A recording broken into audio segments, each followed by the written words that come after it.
Hello friends, welcome to the technical market with channel. दोस्तों, आज जिस टॉपिक के बारे में डिस्कस करने वाले हैं वो स्टॉक बेसिकली इंडस्ट्रियल सेक्टर से बिलोंग करता है और उसमें देखोगे तो काफ़ी पॉपुलर शेयर एक बड़े ग्रुप का शेयर है। और ऐसे बात करोगे तो उसका मतलब ओवरऑल प्राइसिंग भी देखोगे तो शेयर उतना महंगा है नहीं जितना उसके उस ग्रुप के बाकी शेयर महंगे हो चुके हैं, बाकी जितने हाई वैल्यूएशन पे। और एक बड़ा अपडेट है, लेटेस्ट अपडेट है जिसको आपके साथ डिस्कस करना है। सो कंटिन्यू करते हैं अपना आज का वीडियो, बट उसके पहले जो लोग चैनल पे नए हैं चैनल को सब्सक्राइब कीजिए, बेल आइकन को दबाएं ताकि ऐसे लेटेस्ट और अपडेटेड वीडियो सबसे पहले आप तक पहुंचे। क्योंकि दोस्तों आपको तो बताइए, अपने चैनल पे डेली बेसिस पे stock related, market related video upload होते रहते हैं जिससे आपको मार्केट के बारे में अपडेटेड इन्फॉर्मेशन मिलती रहती है। तो कंटिन्यू करते हैं, लर्न मार्केट अर्न मनी। और दोस्तों हमने हाल ही में कुछ इंपॉर्टेंट वीडियो अपलोड किए, देख सकते हो, जिसका लिंक आपको डिस्क्रिप्शन में मिल जाएगा। सो जिस शेयर्स की हम बात कर रहे हैं उसका 27 अगस्त का मतलब फ्राइडे के दिन का डाटा है। 3:30 बजे के बाद का 7:26 पे स्टॉक ट्रेड कर रहे हैं। ₹4.30 पॉजिटिव अपसाइड गया है और 0.16% अपसाइड है सिंगल डे में। ओपनिंग लगाया था 724 का, हाई लगाया 731.95 का। लो की बात करोगे तो 722 का लो है, 722.25 का। तो ये उसका फ्राइडे के दिन का ओपनिंग, हाई और लो देख लिया। अभी थोड़ा देख लो रिटर्न्स का भी कैसा परसेंटेज है उसका। तो देखोगे रिटर्न्स, एक महीने के रिटर्न्स उसके लगभग 7.5% है जो 51 रुपीज़ में काउंट होते हैं। पिछले 6 महीने के रिटर्न कुछ खास नहीं है, 4.5% है जो 33 रुपीज़ में काउंट होते हैं। और वही बात करोगे एक साल के रिटर्न्स की तो बहुत ही बढ़िया रिटर्न्स है, 104% के रिटर्न है, 370 रुपीज़ में काउंट होते हैं। वैसे 6 महीने के रिटर्न्स भी खराब नहीं है, लेकिन कैसे भी लोगों को ज़्यादा रिटर्न देखने की आदत जो हो चुकी है पिछले 1-2 साल से, जैसे कोरोना आया तब से बहुत सारे शेयर सस्ते हो गए, फिर उन्होंने एक साल में बहुत बढ़िया रिटर्न्स दें। तो लोगों को अभी कैसे पिछले 6 महीने से, 6-7 महीने से अभी लोगों को ना ऐसा बहुत ज़्यादा परसेंट के रिटर्न देखने की आदत हो चुकी है, इसलिए वो 6 महीने के रिटर्न्स कम लग रहे हैं, लेकिन रिटर्न्स अच्छे हैं, इतने ख़राब नहीं है।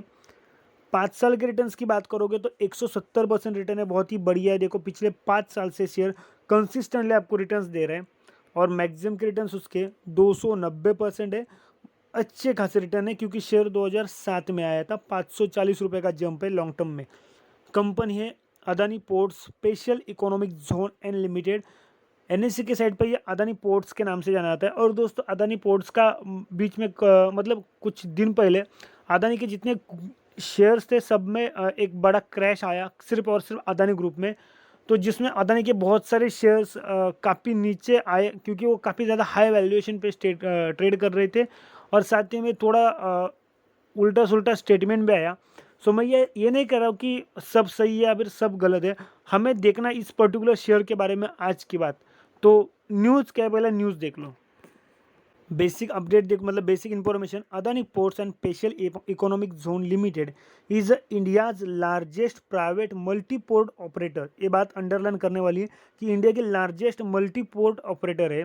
APSEZ ये इसका शॉर्ट फॉर्म है, represent a long network of a port with India's largest SEZ at Mundra. APSEZ port business is integral to its logistic business and it's India's largest private port operator with the presence across 12 location। तो बहुत मतलब अच्छी बात है कि across 12 location है उनका। CEO उसके देखो करण अदानी है, फाउंडर गौतम अदानी, और पैरन ऑर्गेनाइजेशन अदानी ग्रुप ही है उनका। फाउंडेड 1998, पुरानी कंपनी है वैसे भी, 22-23 साल हो गए कंपनी को। हेड क्वार्टर इंडिया में है, नंबर ऑफ एम्प्लॉयज़ भी ठीक ठाक है, और सब्सिडरीज है उसकी Krishna Patnam port company limited and more. So इसका मतलब है कि एक से ज़्यादा उसकी सब्सिडरीज कंपनी है। अभी देखते हैं अपडेटेड इन्फॉर्मेशन क्या है। देख सकते हो, Neeraj Bansal quits IRS to join Adani ports on Dighi port as a CEO। तो ये न्यूज़ डिटेल में समझेंगे। न्यूज़ आई है 27 अगस्त, मतलब फ्राइडे के दिन ही आई हुई न्यूज़ है, तो यहाँ पे डिटेल में पढ़ना चाहेंगे news. DG is the 13th port in the network of ports owned by APSEZ. Neeraj Bansal, the former deputy chairman and chairman in charge of Jawaharlal Nehru Port Trust, मतलब JNPT है, has quit the India's Reserve Service IRS to join as the Chief Executive Officer of a DG Port Limited, a unit of Adani Port and Special Economic Zone Limited APSEZ। तो ये news है, अभी समझ लो news क्या है। मतलब जो नीरज बंसल जी है, जो डेप्यूटी चेयरमैन मतलब पूर्व चेयरमैन रह चुके हैं, और साथ ही मतलब जेएनपीटी के नीरज बंसल जी जो जेएनपीटी के पूर्व चेयरमैन रह चुके हैं और करंटली वो अध्यक्ष है, मतलब प्रभारी अध्यक्ष है जेएनपीटी के। उन्होंने ये जो अदानी पोर्ट का 1/3 जो हिस्सा, मतलब 1/3 पार्ट है, कौन सा पार्ट है, जो दिघी पोर्ट लिमिटेड जो है वो अदानी पोर्ट का 1/3 हिस्सा है, उसके सीईओ होने के लिए उन्होंने आईआरएस को छोड़ मतलब आईआरएस को छोड़ दिया है। और क्यों छोड़ा है आईआरएस को, तो ये उनको दिघी पोर्ट लिमिटेड के सीईओ होना है, इसलिए उन्होंने वो छोड़ दिया है। मतलब इन शॉर्ट ये है कि नीरज बंसल जी अब अदानी पोर्ट्स के जो दिघी पोर्ट लिमिटेड है, जो अदानी पोर्ट का एक छोटा सा पार्ट है, उसके सीईओ होने वाले हैं, और उसके लिए उन्होंने आईआरएस छोड़ दिया है। तो ये न्यूज़ है, आगे इसको समझते। Bansal took voluntary retirement from IRS in July ahead of joining the APSEZ unit, multiple source said. Bansal left JNPT in May 2019 after completing a 5-year term on deputation from IRS. मतलब कई सूत्रों का कहना है कि जो बंसल साहब है, उन्होंने जो अदानी पोर्ट का 1/3 पार्ट है डीजी पोर्ट, उसमें शामिल होने से पहले जुलाई में ही उन्होंने सेल्फ रिटायरमेंट, वॉलेंटरी रिटायरमेंट लिया है, स्वैच्छिक रिटायरमेंट लिया हुआ है, ऐसा कई सूत्रों का कहना है। और उनका आईआरएस में 5 साल उनका टर्न ओवर था, मतलब 5 साल उनका जो पीरियड था, वो 5 साल का पीरियड पूरा होने के बाद उन्होंने जेएनपीटी में से अपने जेएनपीटी में आईआरएस है, तो उन्होंने वहाँ से 5 साल पूरा होने के बाद मई 2019 में ये सब छोड़ दिया है। 2019 में कब, तो मई में, वो भी 5 साल पूरा होने के बाद।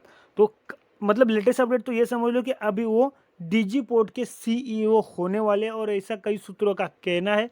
तो ये न्यूज़ अदानी पोर्ट के लिए खास हो सकती है, क्योंकि जेएनपीटी में काम कर चुके बंसल जी अब डीजी पोर्ट में काम करेंगे, तो ये अदानी ग्रुप के लिए भी अच्छी बात है, उनके इन्वेस्टर के लिए भी अच्छी बात है। तो ये लेटेस्ट अपडेटेड न्यूज़ था जो फ्राइडे के ट्रेडिंग सेशन में आया था, और उसका इम्पैक्ट फ्राइडे के ट्रेडिंग सेशन में भी देखने को मिला। तो अभी देखेंगे कि मंडे को, मतलब कल के दिन जैसे मार्केट ओपन होता है, तो क्या फिर मार्केट में तेज़ी बनी मार्केट में, या फिर बोल सकते हो पर्टिकुलर इस शेयर्स में क्या परफॉर्मेंस हो सकता है, क्या फोकस हो सकता है, क्या स्ट्रैटेजी हो सकते हैं। तो थोड़ा सा जानकारी देख लो। करंटली जो अदानी पोर्ट शेयर है उसका पी रेशियो 29.72 है, और उसके सेक्टर का पी 55.32 है। मतलब सेक्टर के कंपैरिजन में स्टॉक अभी आपको लगभग 50% डिस्काउंट में अवेलेबल है। इसका मतलब ये नहीं कि शेयर को बाई करना चाहिए। शेयर का जो पी है 29, वो अपने हाई पी के आसपास पहुंच चुका है, और सेक्टर ऑलरेडी हाई पी के डबल है। इसका मतलब ये है कि दोनों भी हाई है, लेकिन सेक्टर काफ़ी ज़्यादा हाई है, स्टॉक थोड़ा कम हाई हो चुका है। तो ये एक बात है। बाकी इन्वेस्ट करना नहीं करना आपका लुकआउट है, बट इन्वेस्ट करने से पहले एक बार अपने फाइनेंशियल एडवाइजर से डिस्कस जरूर कीजिए, क्योंकि इन्वेस्ट आपको करना है, पैसा आपका, रिस्क आपका रहेगा। मार्केट में बने रहिए, अच्छे स्टॉक में बने रहिए। मिलेंगे अगले वीडियो में।